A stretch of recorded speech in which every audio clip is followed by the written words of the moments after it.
Assalamualaikum warahmatullahi wabarakatuh. Ada satu kalimat yang sering diulang-ulang oleh eh, salah seorang panitia ya, penyelenggara kegiatan pendidikan dan pelatihan yang saya ikuti 15 tahun yang lalu. Jadi ceritanya begini, saya tahun 2010 lulus PNS, kemudian 2011 mengikuti pelatihan yang wajib diikuti oleh seluruh CPNS yang baru lulus pada waktu itu sebagai syarat untuk menjadi PNS 100%. Nah, selama hampir 1 bulan kami di karantina, mengikuti kegiatan dari pagi sampai malam. Ada satu kalimat yang sering diulang-ulang oleh panitia pada waktu itu, bahwa jangan mencabiak baju di dado. Mencabiak baju di dado ini bahasa Minang, kiasan yang bermakna jangan menjelek-jelekkan instansi, jangan menjelek-jelekkan pemerintah, ya, jangan mengkritik pemerintah begitu. Karena kalau kita mengkritik pemerintah sama dengan menjelek-jelekkan pemerintah, dan menjelek-jelekkan pemerintah itu ibarat mencabiak baju di dado. Ada lagi pepatah yang senada dengan mencabiak baju di dado, yaitu meludah di sumur sendiri gitu. Jadi maksudnya adalah kalau kita mengkritik pemerintah yang mana selama ini pemerintah itu telah menggaji kita setiap bulan, memberikan tunjangan fasilitas setiap bulan dan lain sebagainya, maka itu sama kita dengan meludah di sumur sendiri gitu. Jadi maksud kalimat itu yang sering disampaikan itu tidak lain bukan adalah jangan pernah sekali-kali kamu mengkritik pemerintah. Silahkan mengkritik tapi dengan solusi. Nah, ini kan kalimat-kalimat yang sekarang sering diulang-ulang oleh para buzzer, baik buzzer yang dibayar maupun tidak.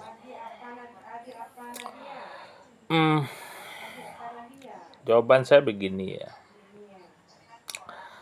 Kalau kita ini diibaratkan, kalau misalnya begini, saya analogikan seperti ini. Kamu naik bus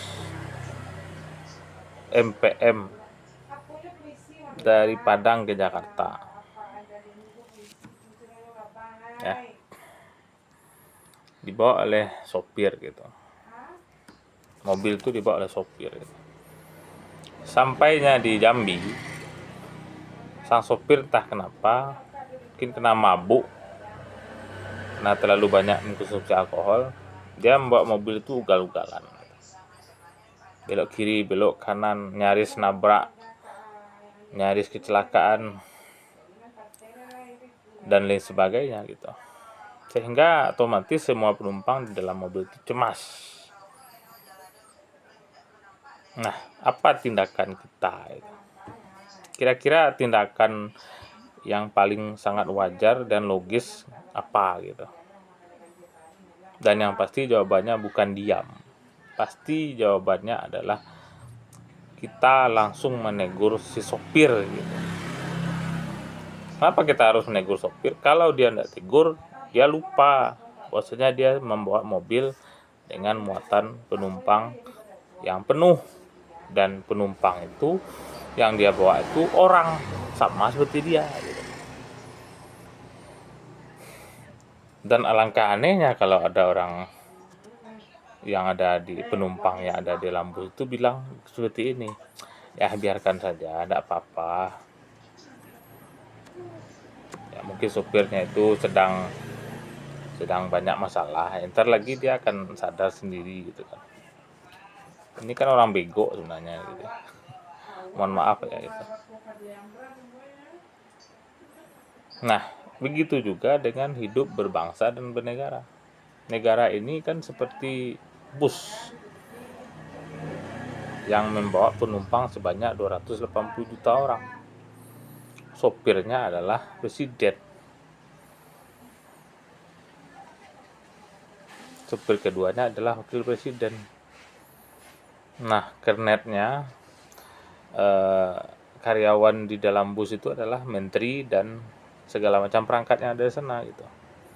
Yang akan merawat mesin busnya itu supaya jalannya tidak bermasalah, yang akan mencuci bus itu kalau sudah kotor gitu, akan memperbaiki bannya, memperbaiki suspensinya, memperbaiki bodinya, memberikan pelayanan yang nyaman kepada penumpang begitu kan, dan lain sebagainya. Kalau ada penumpang yang sakit dia akan obati, kalau ada penumpang kedinginan dia kasih selimut, kalau ada penumpang yang mau berhenti dia berhenti, dan lain sebagainya. Bagaimana penumpang ini dari Padang ke Jakarta nyaman, aman, tentram, dan bisa tidur nyenyak itu. Dia membawa mobil sangat hati-hati begitu kan. Kenapa harus begitu gitu? Apa salahnya supirnya ugal-ugalan penuh, karyawan atau kernet busnya itu tidak peduli mobilnya itu apakah sudah ngisi bensin atau belum, ganti oli atau belum, tidak peduli dia mesinnya sedang bermasalah, tidak peduli dia bannya sudah botak atau bannya bocor. Kenapa semua yang ada di bus itu, sopir, kernetnya, dan petugasnya itu harus memberikan pelayanan semaksimal mungkin kepada penumpang? Karena penumpangnya sudah membayar dengan sejumlah uang yang cukup besar. Uang itu gunanya apa? Untuk melayani si penumpang gitu. Begitu juga bernegara, ya, sopirnya yaitu presiden dan wakil presiden, menteri-menteri, semua perangkatnya itu, semua karyawannya itu, ngapain mereka selama ini? Tidak bekerja gitu. Itu apa kita bayar mereka? Kita gaji mereka dengan pajak kita itu. Itu apa? Ya untuk melayani kita sebagai rakyatnya. Dia menumpang itu adalah penumpang bus, itu adalah rakyat Indonesia. Jadi kalimat mencabiak baju di dado atau kalimat meludah di sumur sendiri itu kalimat yang kurang pas dalam hal memberikan masukan, mengkritik pemerintah kalau pemerintahnya itu ugal-ugalan dalam membawa mobil yang bernama Indonesia gitu. Ya sesimpel itu. Cara berpikirnya itu sesimpel itu, sesederhana itu gitu kan. Ya tapi kan pegawai negeri kan dia digaji oleh negara gitu. Jadi ini ya, asal bagi yang tidak tahu ya, kami memang digaji oleh negara, tapi kami kan bukan menerima gaji buta. Kami digaji karena sudah bekerja selama 1 bulan dari pagi sampai sore gitu. Jadi kami tidak sukarela gitu. Yang kedua, setiap bulan gaji kami dipotong untuk bayar zakat, untuk bayar pajak gitu. Ya clear ya gitu. Oke, itu yang harus diketahui. Jadi jangan pakai narasi-narasi yang tidak pas ya, mencabiak baju di dado itu. Siapa yang mencabiak baju di dado? Tidak ada itu. Meluruskan, mengingatkan sopir agar tidak ugal-ugalan itu bukti bahwasanya penumpang ini sayang sama sopir itu gitu. Karena kalau mobilnya kecelakaan kan bukan hanya penumpang yang kena, sopirnya juga kena, mobilnya juga hancur begitu, semuanya ikut hancur begitu. Jadi stop, hentikan sopir yang ugal-ugalan itu, hentikan ya. Jangan kamu pernah coba-coba mabuk ketika bawa mobil gitu, karena akibatnya fatal. Jadi begini ya, mengingatkan, meluruskan orang yang keliru itu bukti orang itu sayang kepada kita itu.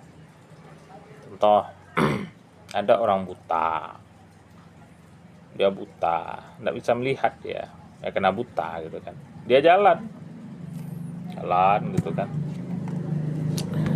di ujung jalan itu ada jurang gitu ya, di ujung jalan itu ada jurang. Kenapa? Karena jalannya putus, longsor, banjir bandang gitu ya. Si buta ini dia nggak tahu itu bahwasanya di depannya itu ada jurang. Gimana cara kita agar dia itu tidak masuk jurang? Apakah kita biarkan? Nggak mungkin kan? Gimana caranya supaya dia tidak masuk jurang? Ingatkan gitu. Woi, di depan kamu tuh ada jurang, berhenti gitu. Balik lagi, balik kanan, balik kiri gitu. Ya gitu, analoginya begitu gitu. Itu mengkritik ya gitu. Kalau menghujat beda. Saya tidak bicara tentang menghujat ya gitu. Karena menghujat itu memang babnya lain gitu. Oke, demikian saja. Semoga bermanfaat. Assalamualaikum warahmatullahi wabarakatuh.